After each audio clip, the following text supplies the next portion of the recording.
두 분 전문가 자리하셨거든요. 안녕하세요. 안녕하세요. 냉철하게 상황을 분석하는 분쟁 해결사 이한진입니다. 안녕하세요. 다정함 속 불꽃 같은 열정 분쟁 파이터 권혁준입니다. 자, 그럼 첫 번째 궁금증부터 만나보겠습니다. 7372님께서 두 분께 물어보셨는데요. 실손보험료가 너무 자꾸 올라서 부담이 됩니다. 변경을 해야 될까요? 라는 질문을 주셨거든요. 두 분 해결 좀 해주십시오. 네, 최근에 정말 많은 분들이 이 전환 실손에 대해 너무 궁금해하시고 질문도 정말 많이 주시는데요. 기존에 가입한 실손보험을 현재 판매 중인 4세대 실손보험으로 전환하는 걸 전환 실손이라고 합니다. 우선 7372님의 질문에 답을 드리면 정답은 없다입니다. 물어봤는데 정답이 없으면 어떡해요? 네, 이게 왜냐면 개개인의 상황 따라 너무 천차만별 다를 수 있기 때문에 내 상황에 맞는 조건을 따져보시고 결정하시는 게 좋아요. 근데 사실 실손보험 예전에 든 거 좋다는 얘기는 많이 하는데 너무 많이 올라요. 맞아요. 그러다 보니까 이거 진짜 전환을 해야 되나 말아야 되나 이 부분을 고민을 많이 하시는데 개개인마다 달라요라고들 다들 얘기하니까 이거 어떻게 선택해야 되지? 기준을 좀 알려주시면 좋을 것 같은데 어떻게 하면 좋을까요? 네, 이런 고민하시는 분들은 근본적인 이유가 아마 보험료가 많이 오르다 보니까 그거에 대해 부담을 느끼셨기 때문일 텐데요. 네. 4세대 이전에 전체 위험료를 공동 부담해서 내가 보험금을 부담하지 않아도 청구하지 않으셔도 같은 시기에 가입하신 분들이 청구를 많이 한다면 이 내실손도 할증이 됐기 때문에 부담이 되셨을 거예요. 하지만 현재 4세대 실손부터는 개별 적용을 해서 1년간 청구 금액에 따라 보험료를 할인하거나 할증하게 됩니다. 하지만 이제 그만큼 최소 자기 부담금이 2만 원에서 3만 원으로 높아졌거든요.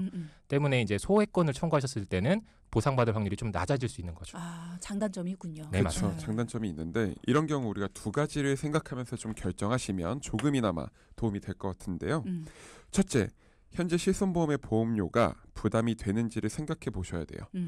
아무리 좋은 보험이라고 할지라도 유지를 못하시면 아무 의미가 없으니까 유지가 가능한 보험료로 맞추실 필요가 있는 거죠. 둘째, 1년간 의료비 지출 중에 비급여 항목이 어느 정도인지 보셔야 합니다. 4세대 실손의 경우 1년간 비급여 항목의 청구 금액에 따라 보험료 차등제가 적용돼서요. 적게 쓰면 할인을 해주기도 하지만 구간별 비급여 항목이 많아지면 역으로 정말 많이 할증이 되기 때문입니다. 4세대 실손은 1년 동안 내가 비급여 의료 비용을 얼마나 썼느냐에 따라서 딴 사람들이 쓴 거는 상관이 없습니다. 내가 쓴 거에 따라서 보험료가 차등 적용이 된다. 그래서 할증이 될 수도 있고 맞습니다. 반대로 많이 안 썼으면 할인이 될 수도 있다. 이 점을 꼭 기억해 두시면 좋겠고요. 4세대라고 해서 무조건 단점만 있는 건 아닙니다. 그렇죠. 보험료가 매달 저렴하다라는 장점 말고도 이렇게 내가 쓴 만큼만 내면 된다. 요거가 큰 장점이 될 수 있으니까요. 나한테 적합한 걸 선택하시면 좋을 것 같다라는 말씀을 드리고, 자, 지금 4세대 실손에 대해서 이야기를 하면서 지금 질문 주신 분이 계시거든요.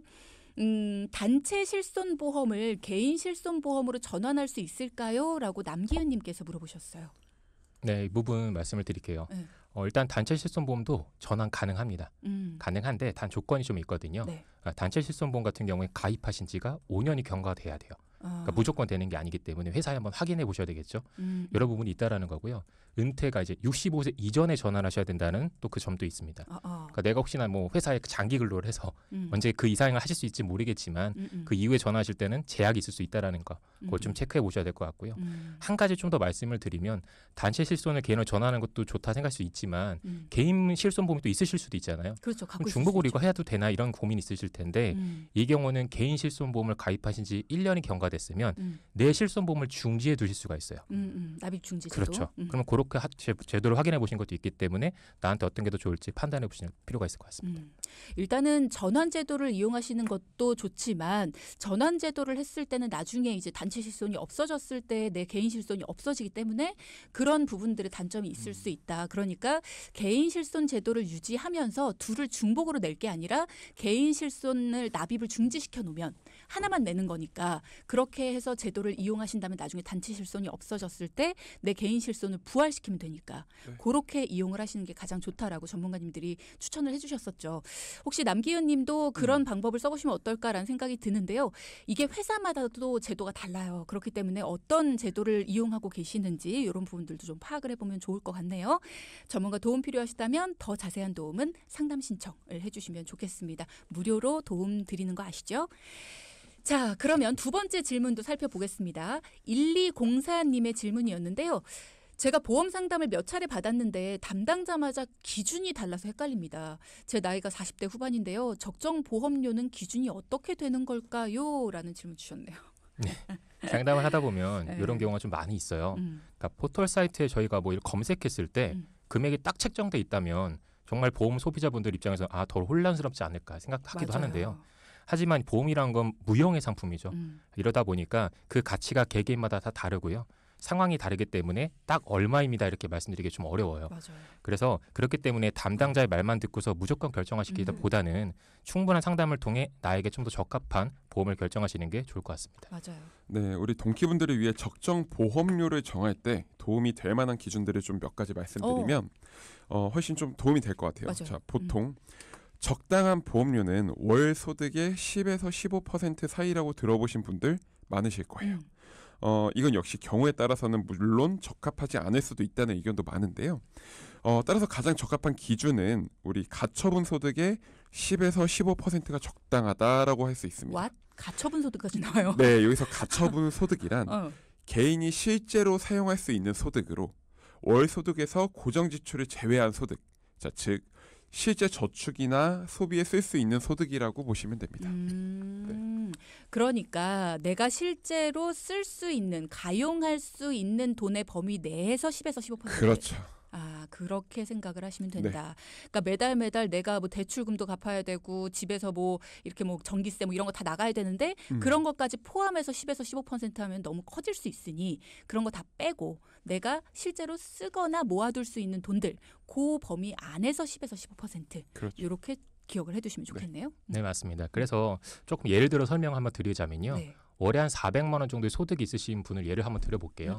이 경우에 아까 말씀하셨던 고정 지출이라고 하죠. 뭐 흔히 말하는 대출일 수도 있고요. 자동차 할부금일 수도 있고 뭐 공과금, 예를 들면 핸드폰, 통신료 같은 그렇죠. 이런 공공 지출을 다 제외하고 나면 한 200 이상이 나간다 가정했을 때 소득은 400이지만 실제 내가 운용할 수 있는 자산은 200만 원밖에 안 되잖아요. 근데 이분 또 저축도 해야 되고 이런 부분이 있는데 아까 400에서 저에서 10에서 15% 한다면 한 40에서 60만 원이거든요. 그렇죠. 그럼 그 200에서 그런 걸 부담하기엔 상당히 어렵죠. 그렇죠. 그렇다 보니 200 수준에서 아까 말씀한 10에서 15% 한다면 예를 들면 20에서 30만 원 사이겠죠. 그래서 거기 수준에서 이렇게 고정 비용을 제외하고 내가 가용 가능한 선에서 앞으로 생길 수 있는 뭐 질병을 대비하실지 아니면 난 노후에 좀 더 집중하고 싶다. 그럼 노후를 대비하실지 그 따라서 결정하시는 게 중요하고요. 주위의 보험 전문가들이 충분한 상담을 통해 결정하시는 게 가장 현명한 방법일 것 같습니다. 네. 저희가 항상 말씀을 드리는 게 이제 여러분의 주변에 계신 전문가 분들과 이야기를 항상 나눠보시고 그리고 그 전에 무엇보다 중요한 건 내가 내 상황을 파악해보는 거 그게 가장 중요하다는 말씀을 드려요. 그래서 이 시간도 여러분을 위해 마련이 된 거고요. 네, 맞습니다. 자, 보험에서는 이 확률과 통계를 정말 중요하게 여기는데요. 대표적인 질환 중 암 진단을 받을 확률이 통상 33%라고 합니다. 성인 3명 중 1명이 암에 걸릴 수 있다는 건데요. 네. 물론 암이 수치상 발병 확률이 높은 질환은 맞지만 좀 다르게 생각을 한다면 3명 중 나머지 2명은 암에 걸리지 않을 수 있다는 뜻이기도 하죠. 맞아요. 네, 약 67%에 해당하는 분들이 암에 걸리지 않는다는 이야기이기도 한데요. 따라서 무조건 암에 걸릴 확률이 높아졌으니 암보험에 여러 가지 특약을 가입해야 한다. 이렇게 주의 권유에 따라 무조건 보험에 가입하지 마시고요. 나의 현재 건강 상태와 생활 패턴 그리고 우리 집 가족력과 경제적인 상황 등을 충분히 고려하고 꼼꼼하게 점검하신 후에 결정하실 필요가 있습니다. 네. 자, 앞서 적정 보험료의 기준이 어떻게 되는지, 우리가 어떻게 정해야 되는지 이런 이야기를 말씀해 주셨는데요. 단순히 내가 얼마를 버느냐를 기준으로 산정하기보다는 고정 지출은 제외하고 우리가 가용 가능한 범위에서 10에서 15%를 기준으로 정하는 게 좋다라는 얘기를 해주셨습니다. 자, 그러면 지금 문자창으로 1133님께서 적정 보험료를 정할 때 주의할 점은 없을까요? 라는 질문을 주셨어요. 없을까요? 네, 동기 여러분 이런 부분은 꼭 놓치지 않으셨으면 좋을 것 같은데요. 가장 중요한 핵심은 보험 가입도 중요하지만 유지하시는 게 중요하긴 합니다.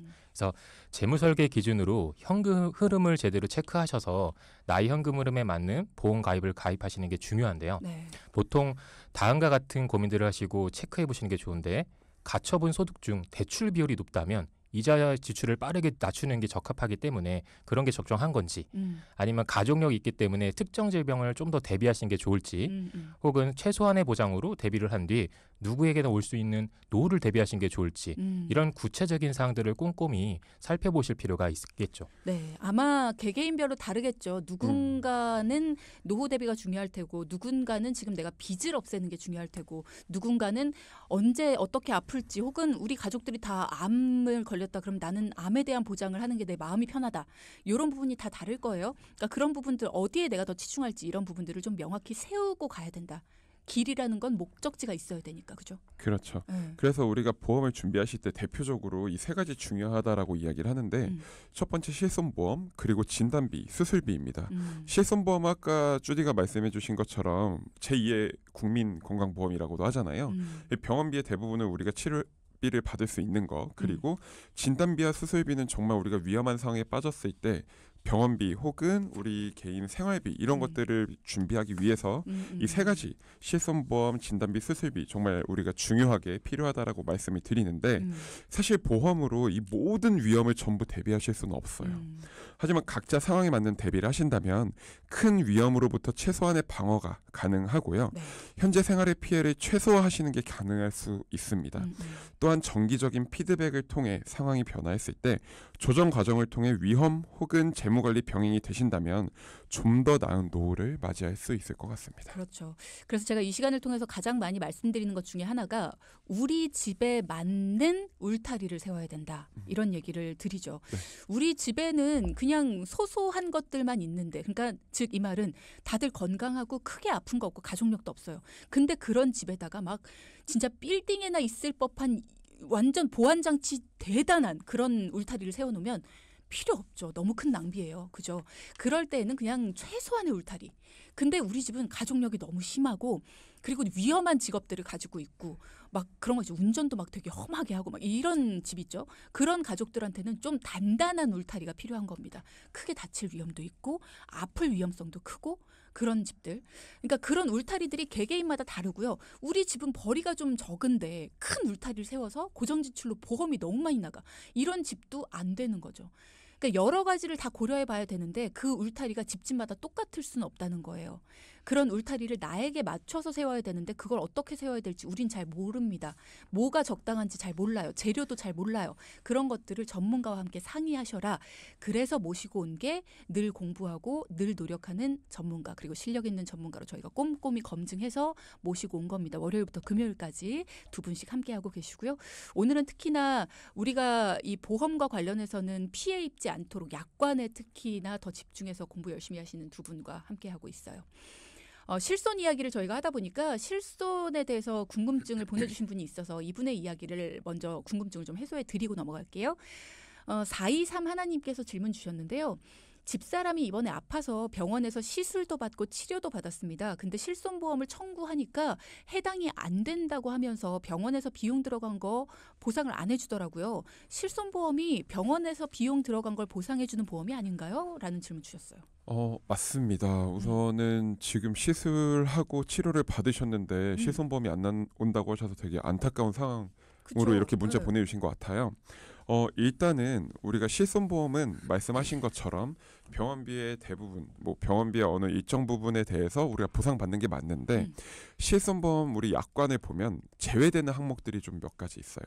예를 들면 뭐 치질, 뭐 치과치료, 뭐 정신질환 같은 것들 여러 가지가 있는데 근데 여기서 확인해 보셔야 될 게 두 가지가 있는데 첫 번째로는 본인 실손보험이 그 남편분의 실손보험이 1세대 아내분의 실손보험 죄송합니다. 아내분의 실손보험이 1세대부터 4세대까지가 있는데 어떤 실손보험을 가입되어 있는지. 그게 왜 중요해요? 왜냐하면 정신질환 같은 경우에 예전 실손보험 같은 경우는 보장을 안 해줬어요. 근데 요즘 4세대 실손보험 보장을 해주거든요. 그렇기 때문에 본인의 이제 실손보험이 몇 세대인지가 첫 번째 중요하고 두 번째로 방금 말씀드렸던 것처럼 실손보험에 제외되는 항목들이 있다 보니 어떤 질환으로 치료를 받으셨는지 이것도 중요합니다. 그래서 이런 부분들을 정확히 알고 있어야 왜 안 나왔고 어떤 부분이 어떻게 안 나오는지 어떻게 해야 나올 수 있는지 이런 것들을 알려드릴 수 있을 것 같아요. 일단은 실손은 맞습니다. 말씀하신 게 병원에 가서 치료를 받으면 100% 다는 아니지만 1세대면 맞겠지만 뭐 어쨌든 이 언제 가입하신 거냐에 따라서 일정 부분 제하고 나오는 게 맞는데 이게 언제 가입하셨냐에 따라서 제외되는 항목들이 다 다르군요. 1세대냐, 2세대냐, 3세대냐, 4세대냐에 따라서. 그래서 어떤 치료를 받으셨는지를 일단 좀 알아야 될 것 같고 그게 만약에 나오는 건데 안 나온다라고 얘기를 했다면 자세히 좀 봐야 될 것 같다. 나올 수 있을 것도 같다라는 말씀이시니까 일단 자세히 좀 알려주시면 좋을 것 같아요. 저는 이게 좀 말이 안 되네요. 병원에서 들어간 비용인데 보상이 안 된다라는 얘기를 들으면 저 같아도 화가 날 것 같거든요. 네. 일단 자세한 사항을 알려주시면 도움 드릴 수 있다면 저희가 좋겠습니다. 도움 드릴 수 있으면 좋을 것 같아요.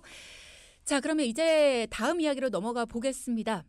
두 분 전문가께서 직접 도움이 좀 많이 필요합니다. 전 궁금한 것도 많고요. 하신 분을 만나서 도움을 직접 드린 이야기를 저희가 자세히 들어볼 거거든요. 이분은 어떤 사연으로 두 분을 찾아오셨는지 저희가 사연부터 들어보죠.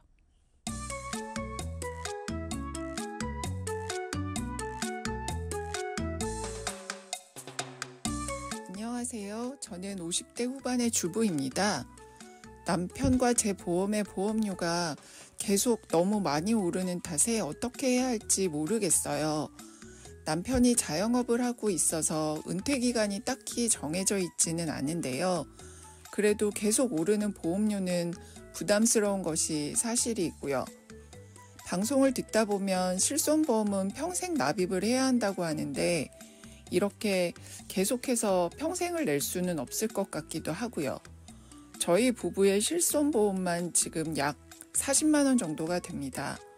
주변 동네 사람들 이야기를 들어보면 저희 집 보험료가 다른 집에 비해서 조금 많이 과한 것 같기도 하더라고요. 저희는 어떻게 해야 할까요? 고민 신청합니다. 아니 저 얘기 들으면서 그랬어요. 아니 부부 두 분의 실손보험만 40만 원이면 너무 부담스러울 것 같다. 사실 우리가 보험을 아까도 말씀 주셨지만 권혁준 전문가가 실손 말고 우리가 진단비나 수술비 보험도 필요하다라는 말씀을 하셨잖아요. 근데 실손만 두 분이 40만 원을 내시면 야 이건 너무 부담스러울 것 같은데 어떻게 도와주셨습니까? 네, 저희가 앞서 2부에서도 말씀드렸다시피 이런 경우는 정말 흔한 사례거든요. 예전에 1세대 실손보험을 유지 중이신 분들은 첫 번째로 요즘 들어 단독으로 실손보험만 가입되는 게 아니라 각종 특약과 함께 실손보험 특약으로 묶여져 있는 경우입니다. 그래서 기존 특약들의 보험료와 실손 특약의 보험료가 합쳐져서 40만 원이란 금액이 나오게 된 거죠. 사실 사연자 두 부부의 더 큰 문제점은 실손 특약이 보험료가 갱신돼서 보험료가 부담되는 것보다도 다른 특약들 보험들까지도 갱신된다는 점이었습니다. 네, 쉽게 말해 현재 사연자분 부부가 유지 중이신 40만 원의 보험은 실손 특약, 암 진단금, 뇌졸중 진단금 등의 모든 특약이 갱신형으로 되어 있다는 게 가장 큰 문제였는데요. 그렇다는 이야기는 결국 이 보험은 평생 납입하셔야 한다는 겁니다. 그러네요. 예를 들어 대부분 예전 보험의 형태는 20년나 80세 만기의 형태의 실손 특약이 들어있었던 경우가 많이 있어요. 이런 형태라면 그나마 실손 이외의 다른 특약들은 20년만 납입을 하고 끝낼 수 있었던 건데요. 그렇죠? 근데 지금 사연자분 부부의 경우에는 모든 특약이 갱신되기 때문에 보험료 납입을 평생 하셔야 한다는 이야기예요. 그러네요. 네. 예전에는 그래도 80세 만기인 게 조금 아쉽긴 하지만 그래도 20년만 납입하면 80세까지는 쭉 그렇죠. 보장을 받을 수 있었는데 네. 이 두 분은 40만 원이나 내고 계시는데 두 분이 합해서지만 어쨌든 40만 원을 내고 계시면 모든 특약이 다 갱신형이다. 아찔하네요. 이런 경우는 진짜 안타까운 것 같아요. 맞아요. 그래서 사연자 부부가 이 보험을 가입한 게 2003년입니다. 만약에 20년나 80세 만기로 가입했다면 실손 특약을 제외하시고 다른 특약들은 보험료 납입이 끝났다는 얘기가 되는 거죠. 그러네요. 이미. 그렇죠. 네. 근데 그렇게 되면 실손 보험료가 올라도 보험료에 대한 부담이 좀 줄어들 수 있었을 텐데 사연자분은 모든 특약이 다 갱신형으로 가입돼 있다 보니까 보험료 부담이 가중된 거죠. 저희도 상담을 하다 보면 이런 경우를 종종 보는데 너무 안타깝습니다. 진짜로. 그렇죠. 그래서 이런 분들은 정말 혼자 고민하지 마시고 하루빨리 전문가와 상담하시는 게 좀 좋을 것 같습니다. 좀 미리 아셨다면 좋았을 텐데. 맞습니다. 그렇죠. 여기 또 한 가지 안타까운 사실은 사연자분 부부는 지금까지 건강검진 말고는 병원에 가신 일이 한 번도 없을 정도로 건강하셨다고 합니다. 네, 그래서 병원에도 안 가는데 계속 오르기만 하는 이 보험료를 그냥 지켜볼 수밖에 없었던 거죠. 보험에 대해 잘 모르시기 때문인데요. 그렇죠. 심지어 이제 60대를 앞두고 실질적으로 보험의 혜택을 많이 받을 시기가 다가오는데도 지금까지 보험료 납입을 끝낸 보장 없이 갱신형으로 앞으로 계속 오를 보험료만 내셔야 한다는 상황이 정말 답답하신 거예요. 네. 갱신형 보험을 젊어서부터 드셨던 분들의 가장 큰 단점이 그거예요. 그렇죠. 돈이 많이 오를 시기에 내가 병원을 갈 나이가 됩니다. 그리고 더 이상 내기가 힘들어지고요. 나는 돈을 많이 못 벌 나이가 됩니다. 은퇴를 할 나이가 다가올 때쯤 나는 병원을 자주 가게 되고, 근데 병원비는 보험비는 너무 많이 올라, 보험료는. 그러니까 이게 삼중고예요, 삼중고. 그러니까 그렇기 때문에 내가 지금 조금 여력이 있을 때, 보험료 지금 조금 괜찮을 때, 그럴 때 내 보험 괜찮은 건가? 진짜 내용 괜찮나? 내가 나중에도 낼 여력이 될 때쯤에도 괜찮나? 낼 여력이 안 될 때에도 괜찮나? 이런 것들을 지금 봐야 된다는 거예요. 그런 거 꼭 다시 한번 여러분도 명심해 두시고, 들을수록 참 안타깝긴 한데요. 전문가님들이 어떻게 도와주셨을까요? 네, 사연자 부부는 실손보험료 특약이 포함된 종합보험 한 건만 가지고 계셨거든요. 그래서 우선 가장 중요한 실손보험을 4세대 실손보험으로 전환하는 걸 도와드렸고요. 네. 그리고 기존 종합보험은 두 분 다 정리를 했습니다. 물론 각종 진단금 준비도 중요하시지만 그 부분은 좀 늦었더라도 비갱신형으로 준비하셔야 100세까지 안전하게 유지할 수 있겠죠. 그래서 종합보험에서 실손 특약까지 하나에 묶였던 보험을 나눠놨습니다. 네, 우선 사연자분의 보험료는 19만 원이었습니다. 여기서 전환 실손을 하니 37,000원으로 준비가 가능했어요. 그리고 종합보험, 즉 3대 진단금과 치료비 그리고 수술비까지 중요한 담보들만 구성해서 20년 납 100세 만기, 보험료가 오르지 않는 비갱신형으로 보험료 11만 원에 준비 도와드렸고요. 암진단금 5천만 원, 뇌혈관과 심혈관 진단금은 1,000만 원, 여기에 뇌와 심장은 매회 수술비 2천만 원으로 부족한 진단금을 메워드렸습니다. 모든 질병과 상해 수술비까지 넣어서요. 기존 보험보다 보험료는 4만 원 이상 줄었는데 보장은 오히려 더 튼튼히 보강해드렸어요. 네. 그렇게 해도 80세면 끝나요. 그죠? 맞습니다. 네. 80세면 끝나고 100세까지 보장이 되고요. 그쵸. 기존에는 100세까지 계속 내셨어야 돼요. 그리고 또 맞아요. 보험료는 지금은 4만 원 줄었지만 나중에 혹시 하셨다면 10만 원, 20만 원을 줄여가는 상황이 될 수 있었던 거고. 자, 어쨌든 아내분은 그런 상황이고 남편분 같은 경우에는 어떨까요? 남성분이라 보험료가 더 오를 것 같은데 괜찮으셨을까요? 네, 한번 정리를 한번 해드리겠습니다. 네. 남편분 기존 보험의 보험료는 약 22만 원 정도셨거든요. 근데 보장에 문제도 좀 많았습니다. 그래서 암 진단금 외에 뇌와 심장 진단금은 뇌출혈 진단금 그리고 급성심근 경색 진단금이었어요. 그래서 뇌와 심장 수술비는 전혀 없었던 거죠. 네. 그래서 결과적으로 남편분의 전환 실손 보험료는 사연자분보다 좀 더 저렴한 3만 원이셨고요. 그리고 종합보험은 15만 원으로 변경해드렸습니다. 네. 네, 남편분의 보장이 사연자분과 조금 달라진 건 암 진단금입니다. 아무래도 남성분들의 암 발생률이 60대가 되면서 급격하게 오르는 만큼 진단금에 대한 보험료가 정말 많이 오르거든요. 그래서 암 진단금은 5천만 원이 아닌 3천만 원으로 조금 줄여서 준비하되 암 진단 후 10년 동안 매년 2천만 원의 암 치료비를 보장하는 암 주요 치료비 특약으로 그 부분을 조금 보완했습니다. 그래서 정리하면 사연자 부부의 총 보험료는 정확히 41만 원에서 33만 원으로 줄여서 준비하실 수 있었습니다. 항상 놀라지만 보험료가 줄어들었는데 보장은 오히려 더 강화됐다. 이런 사실이 대단한 것 같아요. 맞습니다. 저희도 많은 분들을 만나서 보험 점검을 도와드리고 있는데요.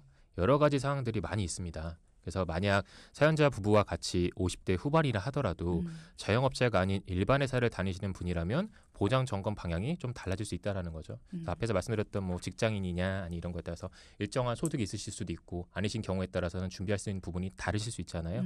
그래서 보험은 보험 상품 자체를 보고 가입하시는 게 아니라 본인의 납입 여력, 가족력, 직업 등에 따라서 준비를 하셔야 된다는 점 다시 한번 강조해드리고 싶습니다. 네.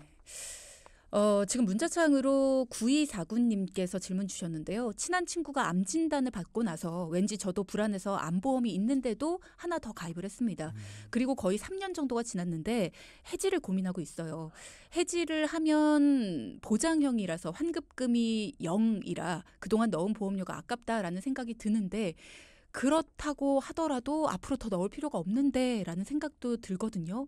고민입니다. 라는 말씀을 주셨어요. 이런 분들 많으실 것 같습니다. 어떻게 두 분은 솔루션을 주실까요? 이분께. 고민되신 이유는 뭐 물론 나이가 좀 젊거나 그러시다면 당장에 필요 없기 때문에 그럴 수 있는데 무조건 없애시는 것보다는 말씀드렸다시피 기존 보험이 있다고 하셨으니까 그 수준이 얼마인지는 저희는 아직 모르잖아요.